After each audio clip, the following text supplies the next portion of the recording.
Hello everyone, welcome to the third part of this series, जिसके अंदर हम बात कर रहे हैं कैसे नीट को क्रैक करने के लिए आपको छोटी छोटी चीज़ों का ध्यान रखना चाहिए। कैसी ऐसी बातें होती हैं जिन्हें निगलेक्ट कर देते हैं लोग और उनके ऊपर हम लोग ध्यान दे रहे हैं। तो इससे पहले मैंने तीन वीडियो और बनाए, जिसमें से एक इंट्रोडक्टरी वीडियो था, दूसरे वीडियो में हम लोगों ने रूटीन की बात की और तीसरे वीडियो में रिवीजन की, और अब जो फोर्थ वीडियो है ये हमारा, इसके अंदर हम लोग फ्रेंड्स की बात करने वाले हैं, सोशल लाइफ की बात करने वाले हैं, आपके डिवाइसेस की बात करने वाले हैं। इन टॉपिक्स के ऊपर हम लोग बात करेंगे। और अगर आपने इससे पहले मेरे पुराने वीडियोस नहीं देखे इस सीरीज़ के, तो प्लीज़ जाके उन्हें पहले देखें एंड देन फिर यहाँ से कंटिन्यू करें। तो चलिए शुरू करते हैं। सबसे पहले बात की जाए, मैं इस इंटेंशन से जब मैं कोटा गया था, तो जब मैं रेलवे स्टेशन से अपने हॉस्टल में गया तो वहाँ पे हॉस्टल के ओनर थे। तो वो बहुत ही एजेड पर्सन थे और वेरी एक्सपीरियंस मैन थे। उन्होंने मुझे एक एडवाइस दी थी। उन्होंने एक्चुअली मुझे और मेरे पेरेंट्स को 3 एडवाइस दी थी। बोला था कि अगर किसी स्टूडेंट को कोटा में नीट क्रैक करना है या कोई भी एग्ज़ामिनेशन क्रैक करना है तो उसे 3 चीज़ें फॉलो करनी होगी। तो पहली चीज़ थी कि आपको पानी खूब पीना है, बिकॉज कोटा जो है वो बहुत ही ड्राई जगह है। तो वहाँ पे अगर आप पानी रेगुलरली नहीं पिएंगे तो आपको प्रॉब्लम होगी, हेल्थ प्रॉब्लम होगी, आप पढ़ भी नहीं पाओगे। सेकंड था कि जो मनी है वो लिमिटेड होना चाहिए बच्चे के पास या स्टूडेंट के पास। और तीसरा था, डो नॉट मेक फ्रेंड्स, दोस्ती नहीं करनी है। तो उनकी बात मेरे बहुत ज़्यादा क्लियर थी मुझे, तो मैंने ये सोच लिया था कि मुझे इस पूरे साल किसी से भी यहाँ दोस्ती नहीं करनी है। विद इन अ मंथ मेरे दोस्त बनने लग गए थे। पर वो जो दोस्त थे वो बहुत ही अच्छे दोस्त थे। मेरे जितने भी फ्रेंड्स थे, ये सारे जो आप फोटोज़ में हैं, ये सब मेरे कोचिंग के फ्रेंड्स थे। और मेरे हॉस्टल में भी 2-3 दोस्त थे। पर हम जो दोस्त जो थे, ये मैंने बहुत टाइम तक रेजिस्ट किया। अबाउट 6 मंथ तक मेरा कोई दोस्त नहीं था कोटा में। पर पहले महीने में मेरे क्लासेस में कुछ छोटी हल्की फुल्की बातें होने लगी, लेकिन 6 महीने तक लगभग मेरा कोई दोस्त नहीं था वहाँ पे। उसके बाद धीरे धीरे जब आप 6 महीने तक रोज़ किसी के साथ बैठ रहे हो, रोज़ एक ही बुक एक ही टीचर से पढ़ रहे हो, एक ही साथ रह रहे हो, एक ही हॉस्टल में खा रहे हो, तो जनरली आपकी ये बहुत यूजुअल है कि आपकी दोस्ती होगी। बट बाय लक मेरे जो दोस्त थे ये सारे बहुत ही अच्छे स्टूडेंट्स थे, सारे सीरियस थे अबाउट देयर प्रिपरेशन। तो ये बेनिफिट हमें होता था। अब जैसे उन अंकल की एडवाइस थी दोस्ती मत करना, मैं उसे इंटरप्रेट करता हूँ कि गलत लोगों से दोस्ती बिल्कुल मत करना। पर फिर भी मैं मानता हूँ कि अगर आपके कम फ्रेंड सर्कल छोटा होगा तो ऑफकोर्स आपको बहुत फ़ायदा होगा। जैसे अब मैं बताता हूँ कि मुझे मेरी मतलब फ्रेंडशिप ने कैसे फ़ायदे दिया। जैसे हमारे जो ग्रुप था क्लास का, उसका एक रूल होता था कि जैसे ही हम लोग क्लास में आएंगे, हम लोग आधे घंटे पहले आ जाते थे, क्योंकि जनरली हम लोग फर्स्ट बेंच पे मैं और लोग बैठते थे और सेकंड बेंच पे बाकी 2 दोस्त हमारे जो बैठते थे वो लोग बैठते थे। तो क्योंकि अगर आपको फर्स्ट और सेकंड बेंच पे बैठना है तो भाई साहब आपको आधे घंटे 45 मिनट पहले आना पड़ेगा। तो हम लोग 45 मिनट पहले आ जाते थे। अब 45 मिनट पहले आके करोगे क्या? इस टाइम को हम लोग बहुत ही एफिशिएंटली यूटिलाइज़ करते थे। इस पीरियड ऑफ टाइम में मैं अपने क्वेश्चंस कर लेता था। उसके बाद मैं मेक श्योर करता था कि मैं 15 से 20 मिनट पहले आ जाऊँ, क्योंकि मैं एक्चुअली मेरे को एक लाइब्रेरी अलॉटेड थी जहाँ पे मैं जाके क्वेश्चंस कर सकता था। तो मैं वहाँ क्वेश्चन करता था, उसके बाद मैं आ जाता था। फिर हम लोग डेली क्लास में क्या करते थे, 15 से 20 मिनट लास्ट डे जो हमें टॉपिक पढ़ाया गया है उस टॉपिक को, मतलब उस टॉपिक की एनसीईआरटी से कहीं से भी क्वेश्चंस पूछते थे। मतलब मैं आपको बता रहा हूँ, लिटरली इतने टफ क्वेश्चंस होते थे। मतलब हम लोग एनसीईआरटी के एक एक वर्ड को, मतलब जैसे कोई लाइन है तो हम फिल इन द ब्लैंक्स पूछते थे। जैसे कि कोई भी लाइन है, उसका लास्ट वर्ड रोक दिया, बताओ क्या है। एग्जैक्ट वर्ड आंसर सुनना चाहते थे हम लोग।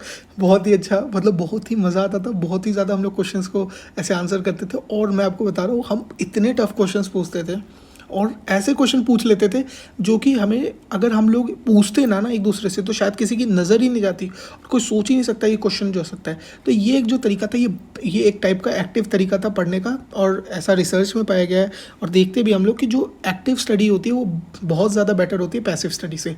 तो इसमें कई सारी ऐसी इन्फॉर्मेशंस थी जो हम लोग एक दूसरे से पूछ लेते थे, और वही चीज़ें 10 से 12 क्वेश्चन एग्ज़ाम में आ जाते थे। और अगर हमने वो क्वेश्चन किसी ने नहीं पूछा होता तो वो कभी हम क्वेश्चन कर ही नहीं पाते। इवन हम लोग डायग्राम के अंदर छोटे छोटे माइन्यूट डिटेल्स को पूछ लेते थे। तो ये बहुत ही हमें बेनिफिट करता था। मेरा मानना है कि अगर आपके भी फ्रेंड सर्कल है आपकी क्लास में, तो ऐसे लोगों से दोस्ती करिए जो लोग उसी गोल की ओर ओरिएंटेड हों, और एक ऐसा कल्चर, एक हेल्दी कंपटीशन, हेल्दी कल्चर बनाइए जिसके अंदर आपका भी बेनिफिट हो रहा है और आपके सारे फ्रेंड्स का भी बेनिफिट हो रहा है। हॉस्टल के अंदर भी दोस्ती मैं कहूँगा कि बहुत बेनिफिटेड थी। अच्छे दोस्त थे मेरे, बहुत ही अच्छे, सारे पढ़ने वाले थे, सारे सीरियस स्टूडेंट्स थे। उससे बेनिफिट ये होता है कि एक सपोर्ट रहता है। मान लीजिए कल को आपको कोई तबीयत ख़राब होती है, कोई हेल्प चाहिए, कोई पढ़ने में हेल्प चाहिए, थोड़ा मेंटल हेल्प चाहिए, तो उसके लिए फ्रेंड्स होना बहुत ज़रूरी होते थे। तो मैं मानता हूँ कि सिलेक्टिव फ्रेंड्स होना बहुत ज़रूरी होते हैं।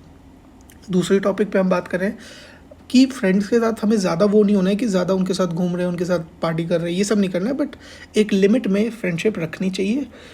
बट कुछ चीज़ें आपको प्रायोरिटी सेट करनी है कि आपकी friendship during the preparation phase वो सेकेंडरी है, प्राइमरी आपका गोल है।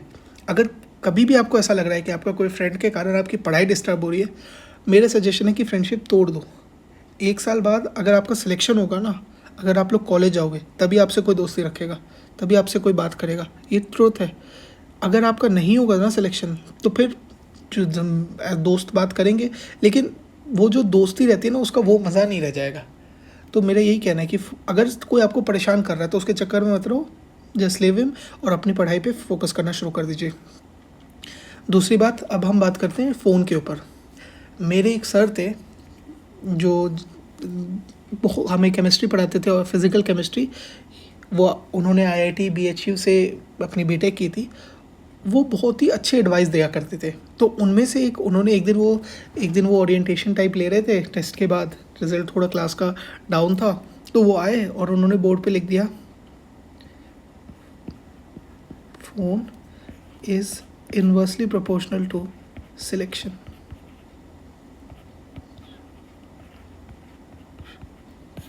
ये लिख दिया उन्होंने और बोला कि इस चीज़ को अगर जिसके पास भी स्मार्टफोन है वो इसे वापस भिजवा दो घर।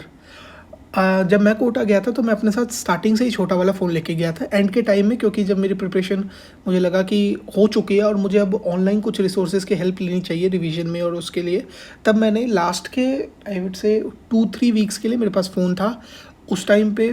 तो उस टाइम पे मैंने नोटिस किया कि फ़ोन के कारण डिस्ट्रैक्शन तो होती है, आप कितने ही बढ़िया स्टूडेंट हो, पूरे साल आपके 670 680 आ रहे हैं, लेकिन जैसे ही आपके हाथ में फ़ोन आएगा ये सारा गेम चेंज हो जाएगा।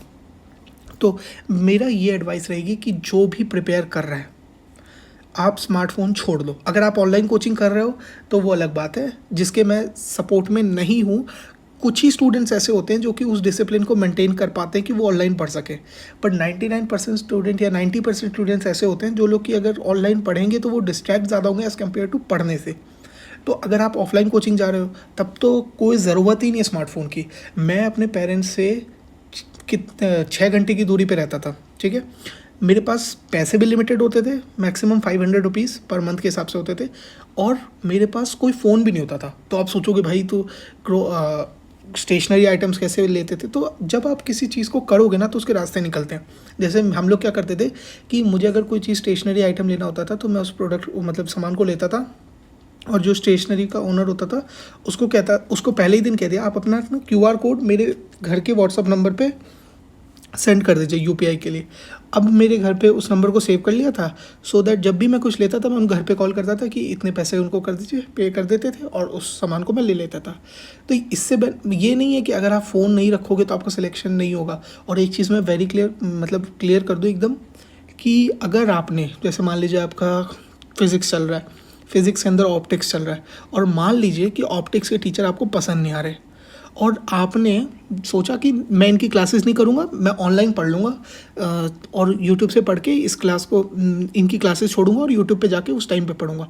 अगर आप ये ब्लंडर कर रहे हैं तो ये सबसे बड़ा ब्लंडर है जो आप कर सकते हैं। अगर आपको ऑनलाइन ही पढ़ना था तो फिर आपने इतने पैसे क्यों दिए ऑफलाइन कोचिंग में जाने के लिए, ऑनलाइन ही पढ़ लेते। तो इसलिए कभी भी ये गलती नहीं करनी है। अगर ऑनलाइन कोचिंग में आ रहे हो तो बस सिर्फ ऑफलाइन कोचिंग में आ रहे हो तो सिर्फ ऑफलाइन पे ही ध्यान रखना है। समझ लो कि कोई और रिसोर्स ही नहीं। आज से 10 साल पहले जब कोई ऑनलाइन नहीं होता था तब भी AIR 1 हमसे स्मार्ट बच्चे सेलेक्ट होते थे। तो ऑफलाइन कोचिंग का यूज़ करना है, हमें एक ऑनलाइन रिसोर्सेज की कोई ज़रूरत नहीं होती है। मुझे तो पूरे साल मैंने लास्ट के टाइम में 1-2 वीक में ऑनलाइन रिसोर्सेज यूज़ किए, बाकी पूरे साल एक भी ऑनलाइन रिसोर्स यूज़ नहीं किया। और मैं अपनी क्लास में टॉप 10 में हमेशा रहता था। और मैं बता दूं, हमारे जो टेस्ट होते थे इसमें 2000-3000 बच्चे देते थे, पूरा बैच देता था, उसमें टॉप 10 रहना, तो मैंने तो आज तक कभी ऑनलाइन यूज़ नहीं किया। और मेरे जो दोस्त थे, जो लोग अच्छे थे पढ़ने में, बाकी दोस्त भी, वो लोग भी ऑनलाइन 90% जो मेरे फ्रेंड्स थे उनमें से सबके पास छोटा वाला ही फ़ोन था। तो मैं भी आपको रिकमेंड करूँगा। लेकिन कुछ ऐसे भी बच्चे थे, एग्जांपल मेरे पूरे ग्रुप में एक लड़का था, जैसे ये जो इसने जो फ़ोटो ले रहा है, इसके पास फ़ोन था, लेकिन इस बंदे का डिसिप्लिन बहुत बढ़िया था। इसका फिक्स था टाइम कि मुझे फ़ोन यूज़ कब करना, और ये सिर्फ हमेशा अच्छी चीज़ों के लिए फ़ोन यूज़ करता था। लेकिन मोस्ट ऑफ द केसेस में देखा कि फ़ोन के कारण प्रॉब्लम होती है, तो ये बेस्ट डिसीजन रहेगा कि आप फ़ोन अपने साथ ना लेके जाएं। So this was all about this video. Next video में हम लोग बात करने वाले हैं अपने नोट्स के बारे में, और क्या ये one of the most important video हो सकता है। तो प्लीज़ स्टे ट्यून्ड